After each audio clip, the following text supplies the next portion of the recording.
You're listening to Big World Network.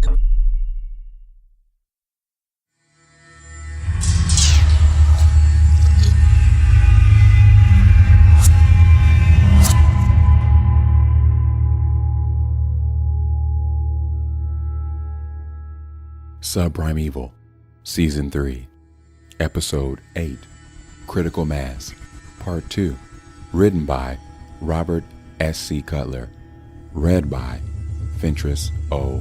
Moore. After a long, slow journey through Kansas and part of Colorado, Scott Jackson's mind, body, and car were running on empty. Memories of his comfortable life and a job he loved were fading to the point of almost not existing at all. The only vivid memories were that of the massive earthquake, his two-story brick home in Wichita's College Hill neighborhood shaking apart, and those demonic creatures whose eyes seemed to glow in the dark. His wife Pam was asleep in the seat next to him, while their teenage son was crashed out in the back. 10 miles outside of Colorado Springs, the blunt messages started to appear spray-painted across billboards that dotted the roadside. "Turn back, refugees," and "Refugees not welcome" were the most common. The simple act of putting on his turn signal and slowing down the car brought his family out of their unconscious state, hopeful there was food and an actual bed to sleep in on the horizon. As Scott pulled into the parking space for an all-night diner, a note written in red ink on a green piece of paper caught his eye. "Cash only for refugees?" Scott said aloud. Pam stretched and yawned. "What's the matter?" Scott pointed angrily at the sign. "Oh, these people. You'd think we weren't in America anymore." "Don't worry about it. We have enough for dinner and gas," Pam said, "but not a hotel room." "Let's get something to eat here and then keep going down the road," Pam sighed. "Come on, Grant. Time to stretch your legs," Scott said to his son. As the Jacksons emerged from their car, two men in their mid-20s approached them from the dark of the parking lot. "Go back to Kansas, you pieces of shit," one of the men said, bumping into Scott as he walked by. He had a .45 caliber handgun holstered to his hip and was wearing a blue work shirt with the name Ty embroidered above his left pocket. "I beg your pardon?" Scott said in an angry, shocked tone. His receding hairline, glasses, and potbelly made him look less than imposing. The second man, wearing the same tight blue work shirt with the name Andy above his left pocket, cornered Scott against his car and poked him hard in the chest several times with his index finger. "Scum like you is the reason I had to work late tonight. 6 hotel rooms were trashed by refugees, all from Kansas." We didn't have anything to do with that," Scott stuttered. His legs were badly shaking. "Your money's no good here," Ty said.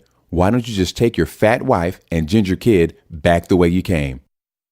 Pure anger replaced Scott's fear. "How dare you talk about my family in that manner? The last I checked, this was still a free country. I served in the Gulf." Before Scott could finish, Andy punched him square in the gut, causing Scott to fall to his knees.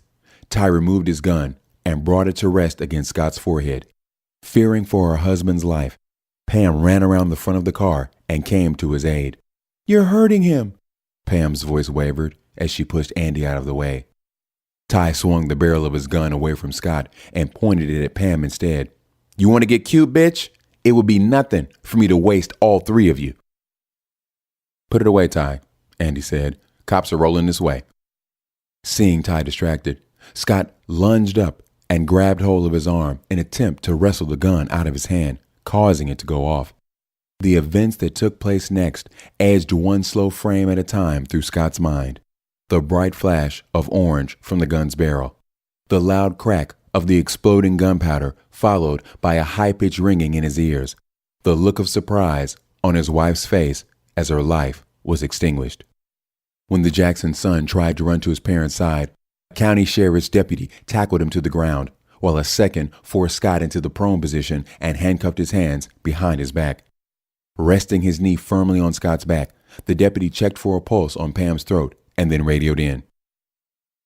"We've got 2 more refugees for the detention camp and a 3rd for the morgue." "Male or female?" the voice over the radio asked. "2 live males, and the corpse is a female," the deputy said, and then turned toward Ty and Andy. "Good work, boys. You still pitching Wednesday night, Andy?" Welcome back to ACN's exclusive coverage of the terror in the Heartland, I'm Sasha Braggart, and joining me tonight is Attorney General of the United States, George Majeski. It's a pleasure to be here, Sasha, the stately and graying man said. I'll get right to the point tonight, sir. Footage of a murder taken by an eyewitness in Colorado has gone viral over the internet. The video clearly shows a woman being shot to death while her husband tries to protect her. All the while, local law enforcement looks on and does nothing to prevent the shooting. I've watched this video several times. There's nothing here that I can see indicates murder. What I do see is a clear and definite case of self-defense, nothing more, the Attorney General explained. You do mean the husband? Sasha asked.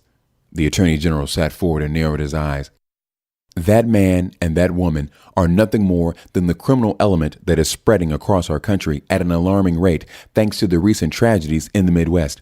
Our law enforcement, along with the decent law-abiding people they protect, are sometimes our only defense against the very scourge of society. I and most of the country disagree with you. That man, as you just referred to, is an aerospace engineer from Wichita, Kansas, Sasha countered, and his wife was an elementary school teacher. Their son is an honor student.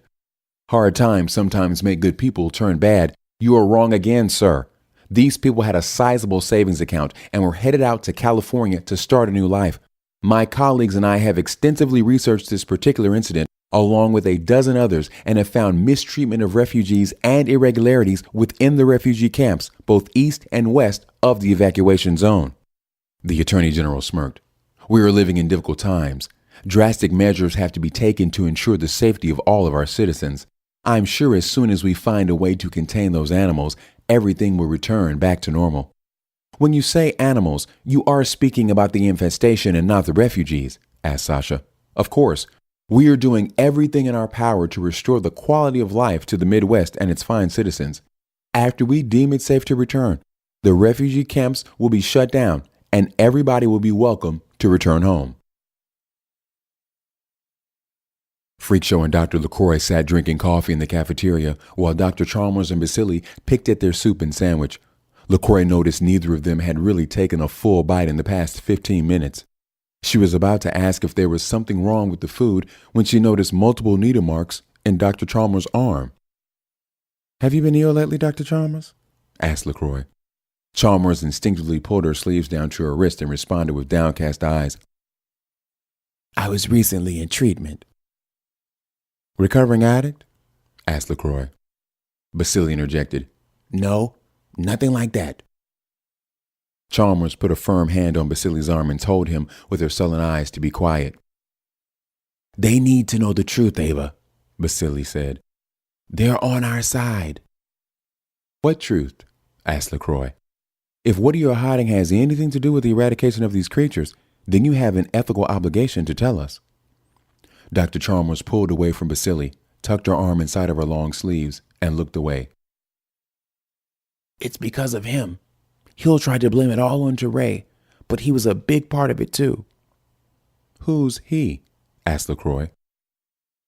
Riley. Basili answered. He's as vile as those creatures. That's no surprise, Freakshow scoffed. Just tell us what you know. How much worse could it be than what we're facing now? If I tell you, it can't leave this group, Basili started. Dr. Chalmers stood up and pleaded for Basili to stop. We promised each other, Leo. Basili put a gentle hand on Chalmers, guiding her back to her seat.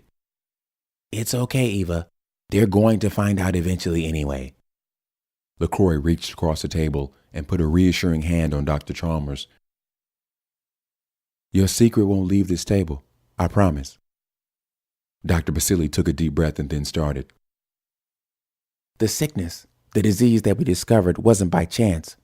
Unlike the sick creature you have here, the ones in our laboratory were fed a steady diet of meat that we injected with a hyped-up version of the same bacteria found in the human body. I thought they were feeding on people.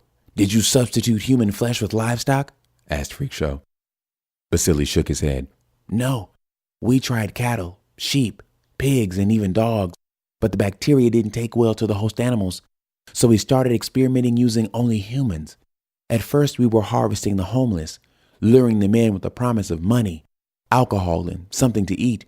We tried adding the bacteria to their food, but After the first few died from severe dehydration and other complications, we switched over to inoculating them instead. I don't understand. We have a dying animal in the containment room that was sickened by eating human flesh. Why introduce more bacteria? Asked LaCroix. Basili continued. A single creature must consume at least 5 victims for the bacteria to cause illness. After just a few months of research, we had perfected a serum that had the ability to kill a creature when it had only partially consumed a single test subject. But by then, the endless supply of homeless dried up. Teray had agents gathering up prostitutes and junkies to keep our research on schedule. Riley reveled in the idea, saying he was providing a service by cleansing Wichita of unwanted trash. But when that supply also ran dry, the agency turned to kidnapping innocent and ordinary people. Myself, Dr. Chalmers, and 2 more of our colleagues started using our own bodies as guinea pigs. We would inject ourselves with serum and then drain a pint of our own blood to feed to a test creature. We all became very ill. Dr. Chalmers cleared her throat and wiped the tears from her eyes. That bastard Riley would hand-deliver small children to us like it was just another day on the job. We were able to save a few, but we were being watched too closely to save them all. Dr. LaCroix also had tears in her eyes. How many? A few dozen. It's hard to say, Chalmers said. LaCroix wiped her eyes and blew her nose. Is there no God in heaven? Riley waited with a smug grin as the Osprey carrying Gator and his hazardous cargo landed in front of the research facility on Grissom Air Force Base. A small team of lab technicians, all wearing biohazard suits similar to Gator's, converged on the aircraft and moved the 2 silver containers swiftly inside. Good job, Mr. Davis, Riley said to Gator. You can remove your suit now. Gator took off the hood, revealing his sweaty, messed up hair. Ah, the fresh air smells great. I'm so hungry I could eat a whole plate of collard greens. I've assigned a locker to you in the main laboratory. Place the suit, gloves, footies, and hood in there. You're going to need them again. I hope you're not sending me back to that icebox, Gator said. No, my friend, I've got a new assignment for you. Within the next 2 weeks, our lab technicians will be cooking up a new batch of inoculations to help fight off a deadly disease running rampant in the refugee camps.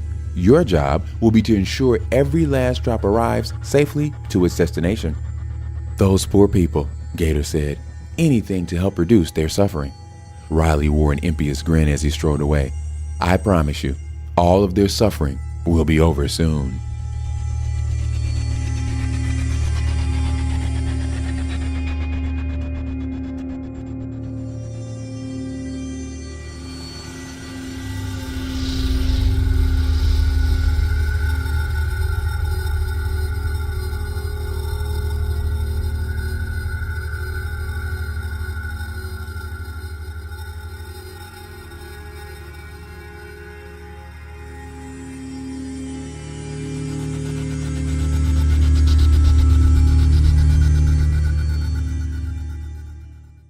Music by Kevin MacLeod.